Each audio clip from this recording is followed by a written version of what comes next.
Cesti's famous composition of Intorno mio was part of Cesti's passionate opera Orontie that helped Cesti make the bel canto style arise in the 17th century.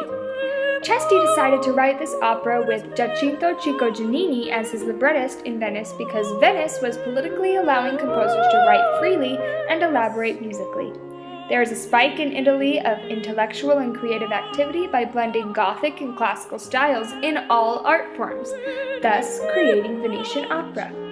Venetian-style opera is Italian opera, but it's in its own category because it's more extravagant in its costumes, setup, and music than other types of Italian opera.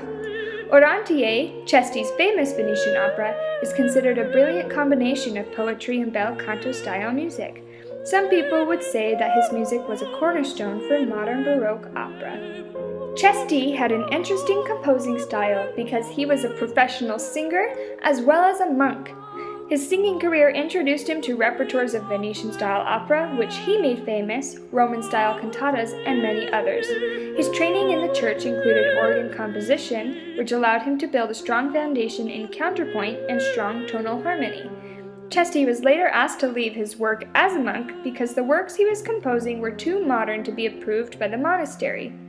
Orontie was first performed in 1656, but it is no longer performed today. However, one of the famous arias for sopranos, Intorno mio, is still used today as an art song. Operas are full of romance and violence, and Orontie is no different. Queen Orontie dislikes the idea of being married, but her father insists on her having an arranged marriage. She falls in love with a painter and is not allowed to marry him because he is in a lower class. The painter ends up being son of a king who was kidnapped when he was very young, and they are then allowed to be royally wed. People in Venice loved this opera because of how fresh it was, and being the first opera performed in the new Innsbruck Theatre, it was automatically very popular among Italy. It was so popular that it was revived 17 times in 30 years. Intorno mio stuck around for many years after because of the unique Baroque arrangement of oboe and harpsichord. Cesti's music commonly uses smooth, stepwise melodies to go along with the sensitive text that helps the singer with tone and expression. An example of a smooth and stepwise melody is shown below. First, this song is in the key of E minor and starts on scale degree 5. There are no modulations or changes in the key throughout the piece. In these two measures, the first note is longer than the rest to incorporate the bel canto style of long sustained notes, and it is continued through a stepwise melody. The stepwise melody was easy for the audience to listen to, which is probably why this aria had lasted a lot longer than his others. This musical pattern continues throughout the piece. This next excerpt still shows that Cesti wrote this aria in a bel canto style with a long sustained note followed by a stepwise melody. The interesting thing about this part of the excerpt is that on the second measure, the 16th notes created a lifting motion. Also, in measure 3 of the excerpt, Cesti uses a dotted 8th note and a 16th note rather than just 2 8th notes to create another lifting effect. These lifting passages are a very important aspect of the bel canto style. While the value of the notes are important, Cesti, writing this song in triple meter, benefits the idea of the lifting sensation that he was aiming for. Another thing that Cesti is consistent with in his compositions is his fastidious use of large and small scale patterns. This song is in A prime pattern. Overall, these two sections of the aria are very similar with few differences. The introductions to both sections are exactly the same as if the song was doing a repeat. Each large A section is 30 measures long. Within these measures, there are 2 small A sections within each large A section.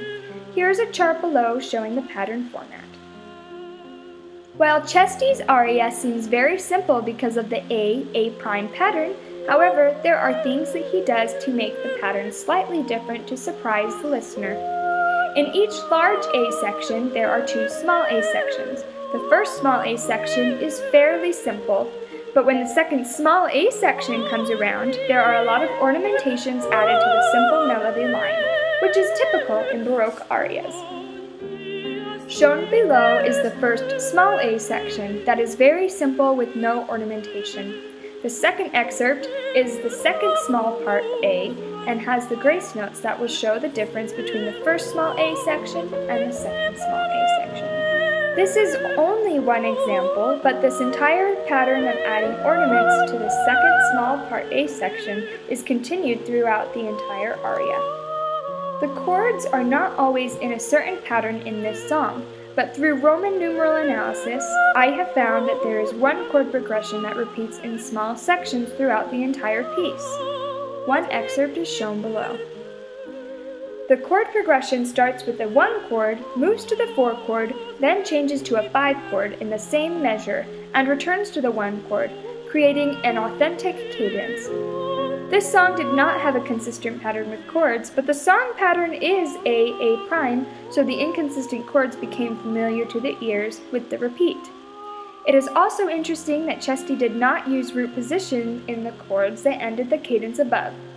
In the translation, the Italian phrase "al mio ben che riposa" is translated to "in my love who rests," which infers that the cadence is not meant to be a perfect, authentic cadence, because even though Orontier thinks her love is at rest, there is hope on the other side of this world. The climax of this song is difficult to acknowledge because the entire song stays in a consistent melancholy state. However, these two measures shown below is the climax of the piece because of the dynamic markings that accompany them. The dynamic markings sforzando means to be played suddenly with force.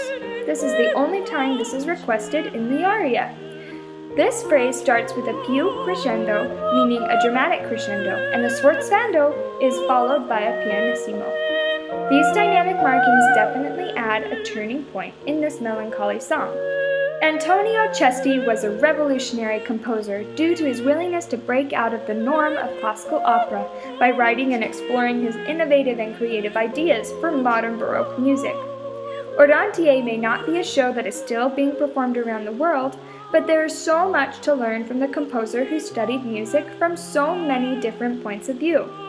His unique perspective on music from his work in the church, his own professional career as a tenor, and other musical instruments that he mastered can help people understand why his music is so exclusive and full of fresh angles for the audience as well as the performer to enjoy.